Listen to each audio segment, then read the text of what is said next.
પાદરા તાલુકાના મહુવડ રણછોડજી મંદિરે વિશ્વ શાંતિ અર્થે શ્રી વિષ્ણુ યાગ મહાપૂજનનો કાર્યક્રમ યોજાયો।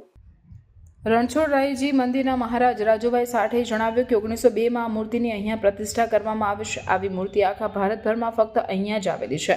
આ મૂર્તિ એકલવારા, મહુવડ અને ડબકા ત્રિભેટે આવેલી છે। આ મૂર્તિ માટે ચિત્રાલ, મહુવડા, પાદરા, વડુ, દરાપુરા આ 5 જગ્યાના મુખીઓને એક સાથે સ્વપ્ન આવ્યું અને આ ગોમતી તળાવ પાસે તાજા ફૂલો પડેલા હશે, ત્યાં તમે ખોદકામ કરો ને ત્યાં ખોદકામ કરતા વિષ્ણુ ભગવાનની ખભે લક્ષ્મી માતાને મૂકેલી તેવી મૂર્તિ સ્વયંભૂ પ્રગટ થઈ।